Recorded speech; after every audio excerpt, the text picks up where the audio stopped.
Hi, I'm Maggie.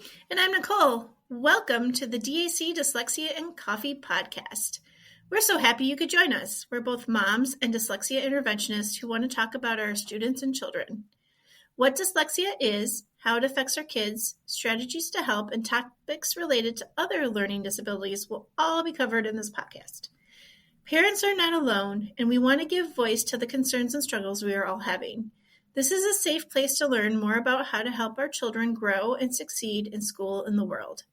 Grab a cup of coffee and enjoy the conversation. Hi, everybody.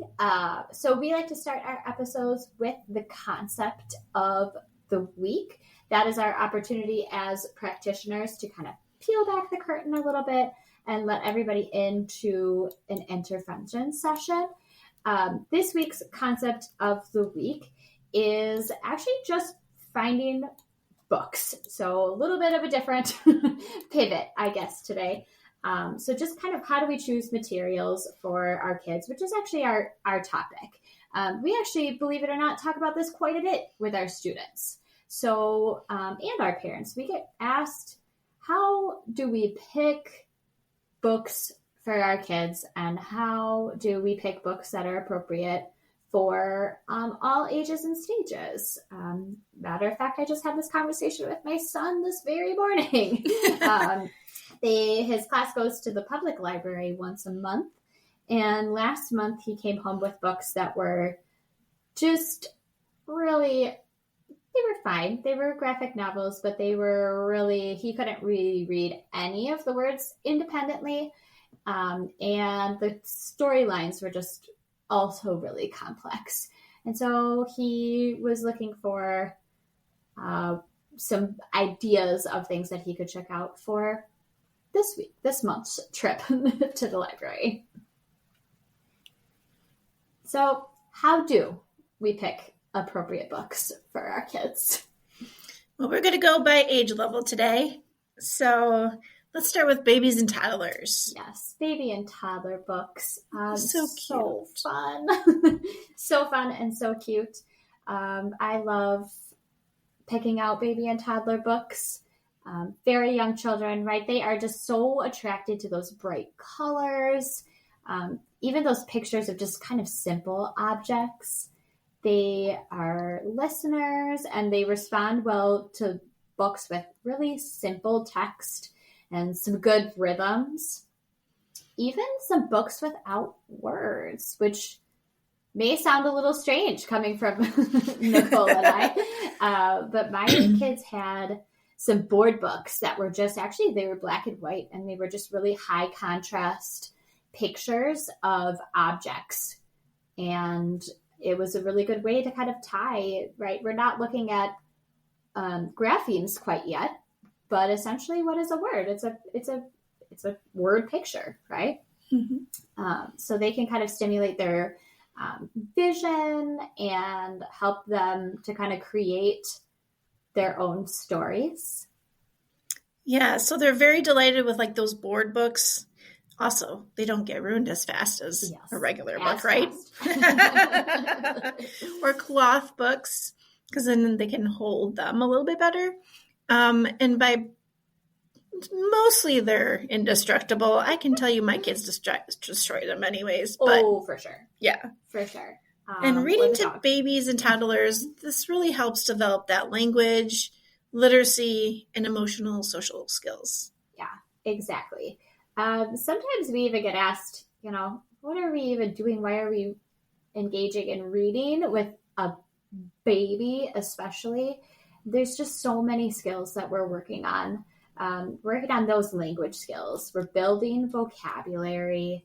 It exposes babies and toddlers to new words, and it helps them develop a rich vocabulary.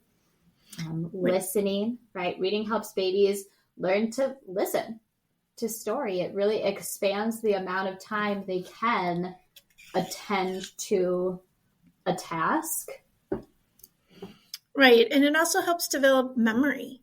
Reading helps babies develop their memory. They start looking at letters and being able to recognize them. Books with realistic images can help them recognize letters. Also, And literacy skills. This is where they start developing those pre-literacy skills. Where to open the book. Where's the front of the book? Where's the top of the page? Where's the bottom of the page? And you read from left to right. Mm-hmm. So those all help babies develop pre-literacy skills. Yeah. Even it's so cute when they start pointing to some of the words. Yes. That's just, they're developing just the idea of a book and how a book works. Correct. Because like we said in previous episodes, language is very important to literacy.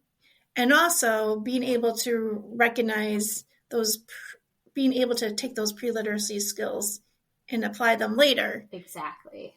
That's what they need to be able to be good readers in the future.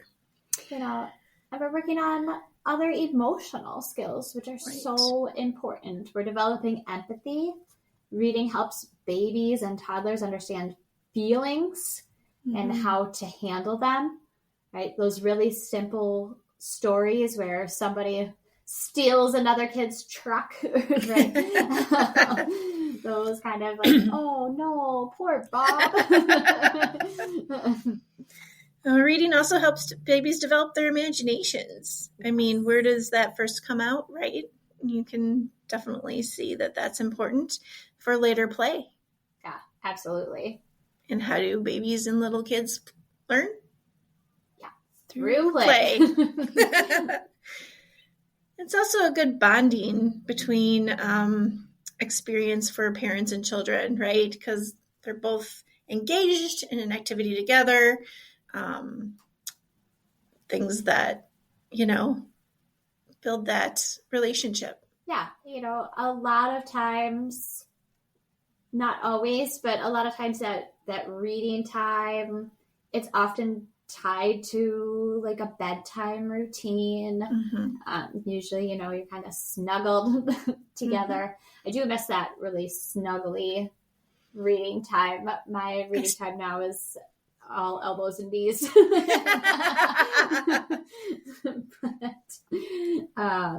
But that, I don't know, those are just those moments that feel so cozy and that really, your baby and toddler, they're probably not going to remember the books that you read with them necessarily, but their bodies remember that closeness, and it helps associate books with love. Mm-hmm. So it's important. So some good books that we picked out that our kids liked are things like Rainbow Fish. I don't know. Yes. That's such a good book. My children love that book. Mine did too. That's Not My Monkey. So cute. The Very Hungry Caterpillar, and If You Give a Mouse a Cookie. Yes. Mainly that rhyming part of that one, I think, was what everybody loved. Yes. And it got kind of silly. It gets silly. Mm-hmm. I think, and there's so many other ones of that. So if you give a dog a donut, if you give a moose a muffin. Right. They're super cute stories. They're very simple. Mm-hmm. They teach that, if-then kind of relationship. Anything by Eric Carle. We've got engaging illustrations. His style really speaks to that age group. Exactly. Brown bear. So many times. Another one Millie specifically loved of Eric Carle's was the grumpy ladybug, or the grouchy ladybug. She would correct me, so here we are. But the grouchy ladybug. Those ones are good. Those really pre-reading skills. This is where I would say it's okay to have a highly patterned book, right? What do you see? I see a yellow duck looking at me. Here's where we're not. That's good. This age group. It's really good for them to practice that routine, even though they're not really reading the words, but understanding that this page does say something. Correct. So moving on, we're going to go through preschool and kindergarten. So fun. Yeah. So in this group, there's a lot of Mother Goose and nursery stories and books depicting things, familiar objects or experiences that they're currently doing, right? That's really enjoyable for children in this age group. They like listening to slightly more complex texts with a good rhythm or a bunch of words that repeat. Yes. They're also coordinated enough to have some fun, right? With toy-like books that may pop up or move, right? They may have those, like the flap. Oh yeah, the flaps. Books. My kids really, really loved the flaps. Yeah. Millie still, and she's definitely in this age group right now. She's 4K. She'll be in kindergarten next year. And she will just flap up, flap down, and she'll go back and forth for quite a long time. And, learn to manipulate, which is great for fine motor. Yeah, I got to put that fine motor in there too. Yeah.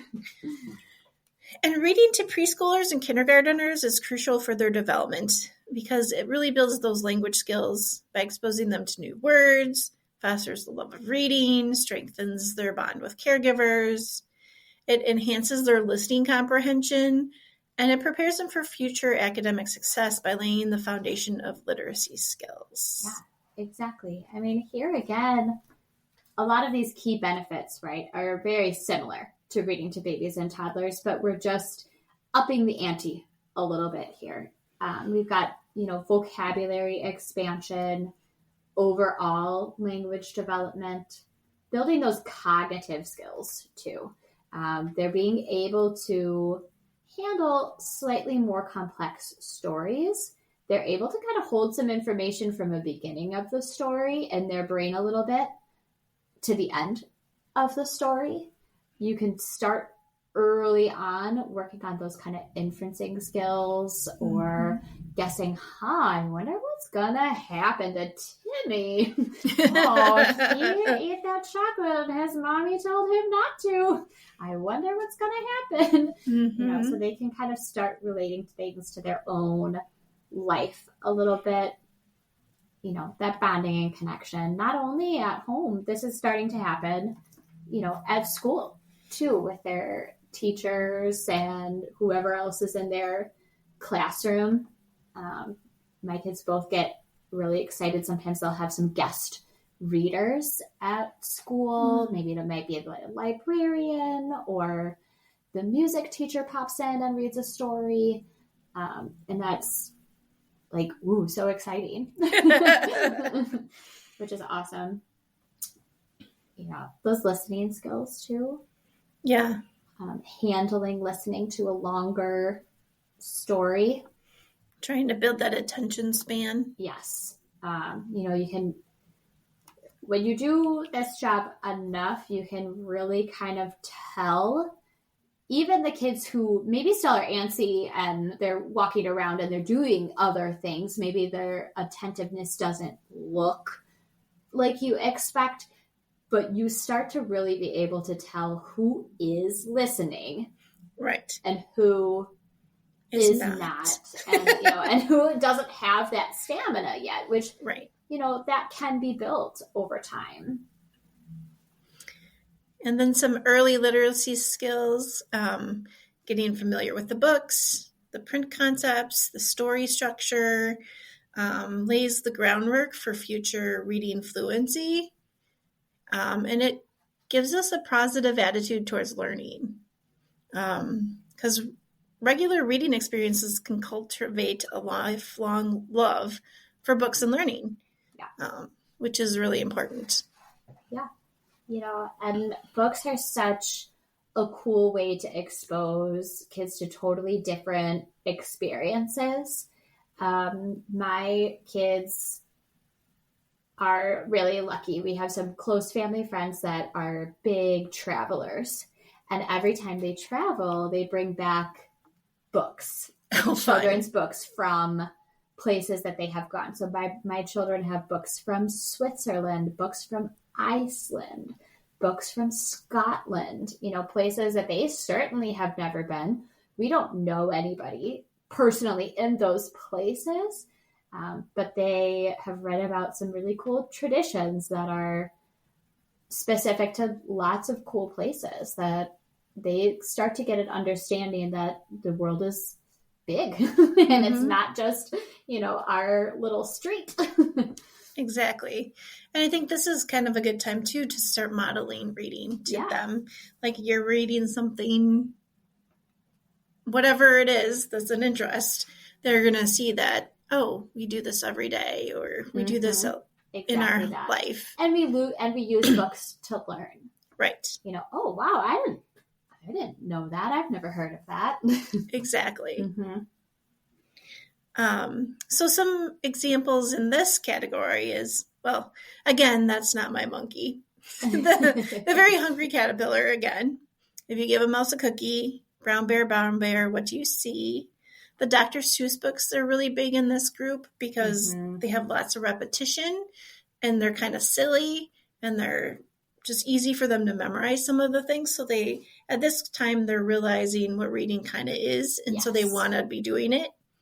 And that building up that rhyme, that is one of the things Dr. Seuss is known for. Right. Is the rhyming aspects and the predictability. Dr. Seuss is actually a great way to build fluency because it's a predictable cadence. The words are gonna rhyme. You can kind of get into a rhythm with that one. Mr. Brown Can Moo. Can you? That one. Yeah. That my kids love that book. They love to make all the sound effects. Yes. In that one. Again, here's like where it's okay to have kind of kids have books that they like to return to and they have pretty much memorized. Right. That is okay. That is part of building that love of reading. And, we all have stories that we like to read and read again. Yeah. And like the Pete the Cat books are similar to the Dr. Seuss books in that they have kind of a beat or a way to kind of move through and you kind of get that. I don't know. He's groovy, right? My kids are big Pete the Cat fans. Mine too. The How to Catch a whatever books. My kids have the How to Catch a Unicorn, How to Catch a Dinosaur. And that's sort of starting to introduce them too of what are their interests, right? Because there's those books, there's tons and tons of those books and all different topics. Yes. And, you've got engaging pictures, they're funny, and the vocab, some of that vocab is a little advanced, which is kind of fun because it's a good way to kind of sneak that in there a little bit for them, expose them to words they wouldn't usually say or hear. So going on to the early school years, which is like age 5 to 8. Yes. So a few students or children may be able to read before they're in first grade, but most learn during first grade. Some may even learn later. But so that's kind of just giving you an idea of where we're kind of looking at. Yes.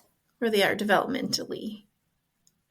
For reading to or with children, select picture books with strong storylines and some character development. So for a child who's reading independently, choose books that are straightforward.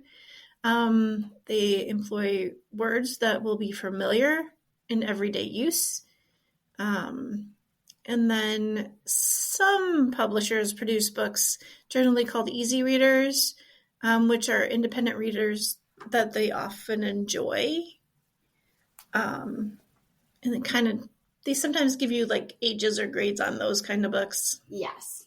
Those ones are, take those publisher guidelines with a pretty big grain of salt. Right. This age has a very wide range of what is developmentally normal. Right.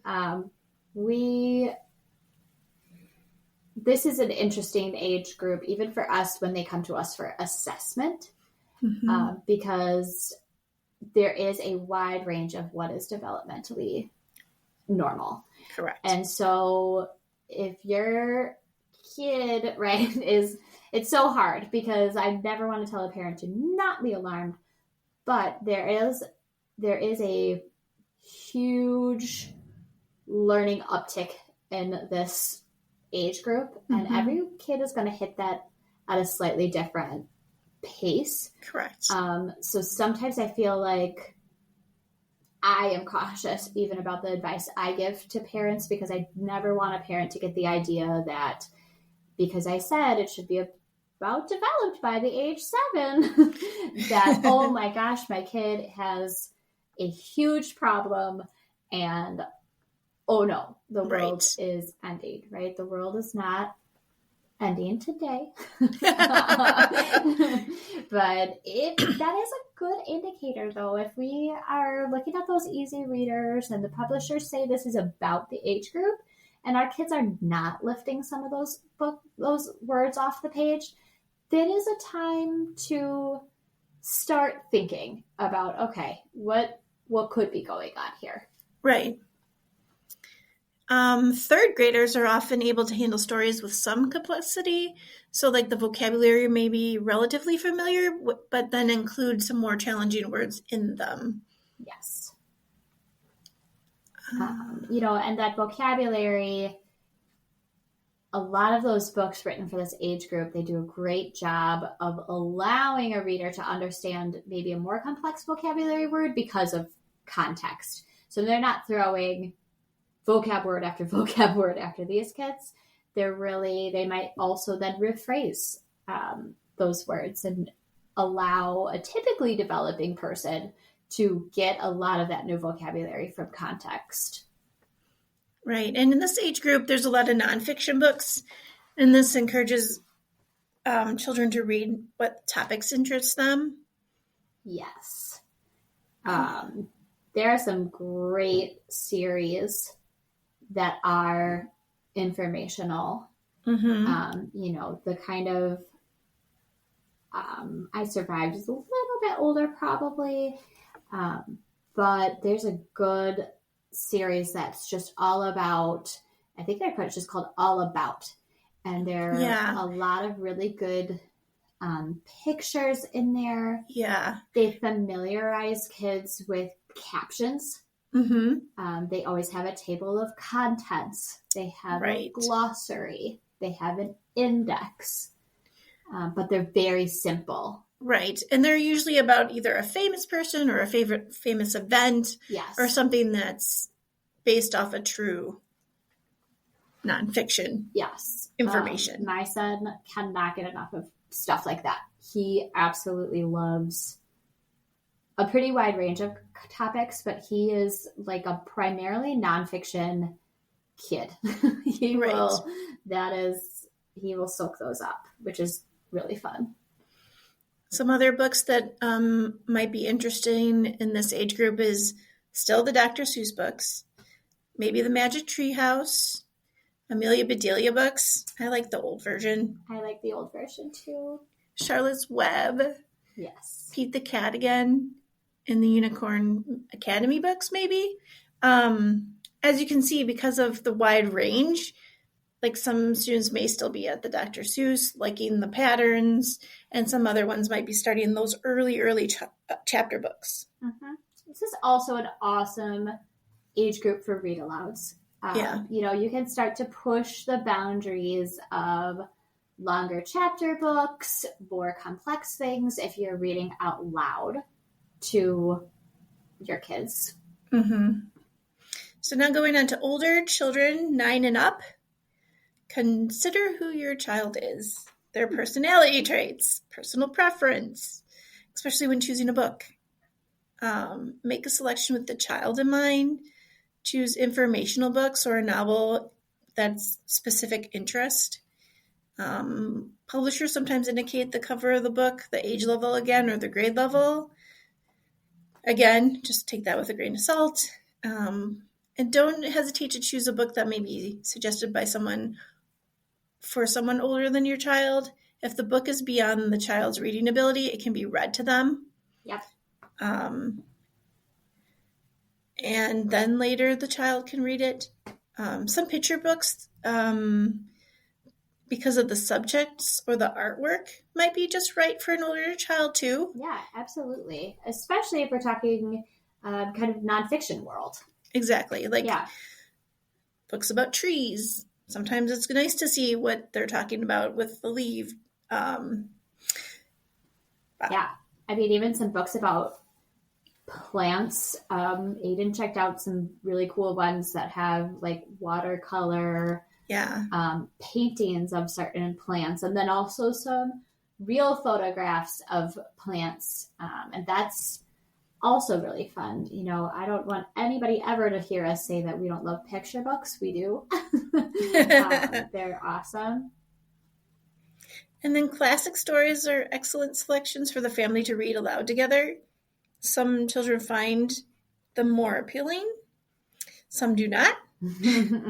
And think of what the child's reading enjoyment is and select books that appeal to that child, because all of our children are different for sure. Yeah. And I think this is a totally appropriate age to start talking to your kids about. Sometimes you do abandon a book. That's fine. I continue to read a book if I don't like it, or I'm not enjoying it, or it's just going way too slow or way too fast. It's fine to abandon a book. Exactly. Sometimes we kind of forget to teach them that it's okay. All right, that one's not for you. That's exactly. Okay. That doesn't mean reading isn't for you. That means that book is not for you. Maybe that genre of books is just not your jam. Okay. Mm-hmm. That's fine. I have stuff that I do not enjoy horror at all. So I will not be reading horror books. No, thank you. And young people do like paper books. Reprints of the hardcover titles are usually part of these. Mm-hmm. Some good examples are, the Dogman book seems to be really big right now. Oh, yes. Yeah. Mm-hmm. Ivy and Bean books, that's a good series. Yeah, those are cute. The Dork Diaries, Diary of a Whimpering Kid, The Never Girls. Here's where the I Survived this is nonfiction, right? Because it's I survived Pearl Harbor. I survived the Great Earthquake. Those ones, they're really good. They are really good. You know, and they are technically fiction because they're kind of a novelization of. Yeah, they have characters. A true event, but they do have characters that are made up, right? So like realistic nonfiction, mm-hmm. which also is a really cool age group to introduce them to that kind of genre. And then things like Where the Sidewalk Ends, or longer, deeper poems. Yeah. Which, you know, those are always so funny too, that Shel Silverstein. Mm-hmm. It's a good time for those kinds of books. It's okay to have a lot of fun. Yes. So now, students with dyslexia. Yes. So how does this advice kind of change if we have a student with dyslexia? Our students here in the office, you know, we select books very differently than we would select reading for home. So the first part of our podcast really was all about how do you select books at home? What are they interested in outside of their intervention? Here, we would always start with decodable books. These help students practice a sound or a spelling rule that they just learned. We did have an episode all about decodable books and how they're much, much different than what's called a trade book. So if you're interested, go back and listen to that one. And with this group of students, a dyslexia interventionist can tell you when the student is ready for a different type of book. Yes. A really good rule of thumb is to have a student read a page kind of towards the middle of a book. And if they have 3 or less errors on a page, that's a great level for them. If they have no errors, it's really too easy for them if we're looking to build skills.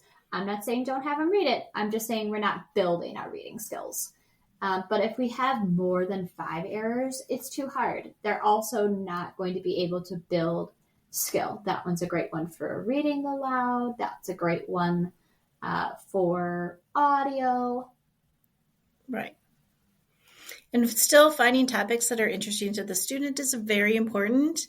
And just remember reading together, having them follow an audiobook or listening to a book on audio is all great ways to read.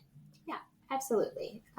We just want them to get the idea that reading is fun, and there's a ton of options. I mean, my biggest piece of advice is those local children's librarians.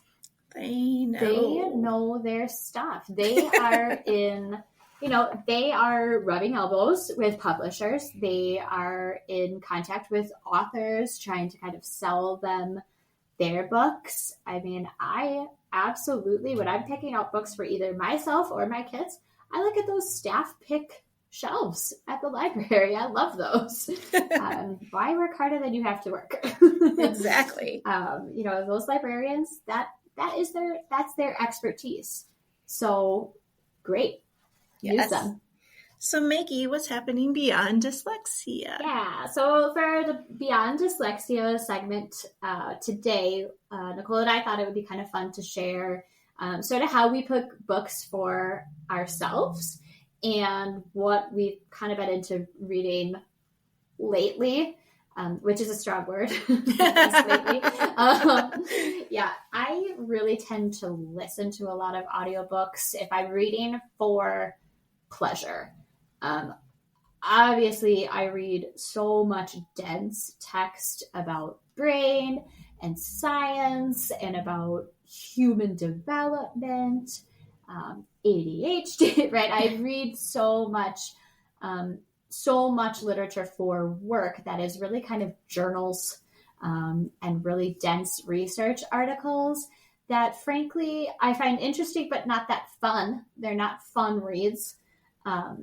So if I want a little escape from that, which I often do, one, I really kind of like to listen to a story, a really good, highly produced audiobook I love. I enjoy reading a good mystery. I do love science fiction.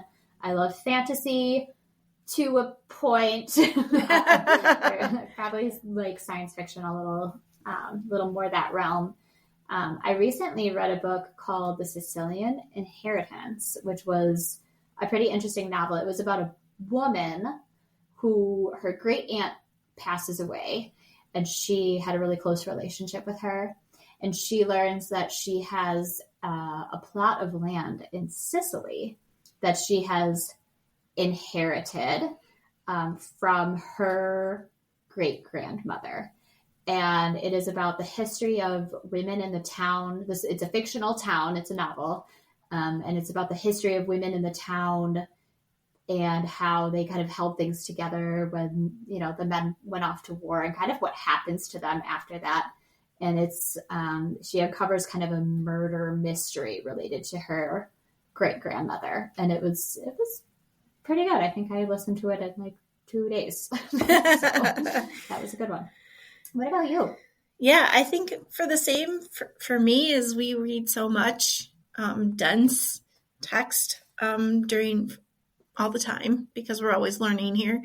So when I get to pick, I pick something that's very, very fiction. That's not anywhere near real life. So like sci-fi, a really good mystery. I do like fantasy. My most recent book was something about an alternate reality where magic is real and the main character fights monsters. So, I mean, when I think because our lives are very hectic and full of chaos, sometimes just taking a break from anything real life. We were just talking right before the podcast of how as mothers, we can't, like there's certain books that I read before I was a mother and I thought were awesome. And now I can't even think about them because I can't turn it off. It's crazy. Do it. Motherhood has kind of ruined me a little bit. Yeah. Like, I mean, I guess a good example is the Hunger Games, right? Like before I was like, oh yeah, this is an awesome series and I love reading. And then I had my first kid and I was like, yeah, don't like this anymore because, oh my gosh, I can totally picture my own kid going through this. And it's, Yeah, I will not go back and reread that, I don't think. No, that one I can't reread. No, it's so crazy. Well, thank you for joining us today. Please follow us on social media and reach out if you have any questions or would like to discuss a topic. And if you do like our show, be sure to follow us and rate us on your favorite podcast player. This is how we reach more listeners and get to help more families. Thank you, everybody. Thank you.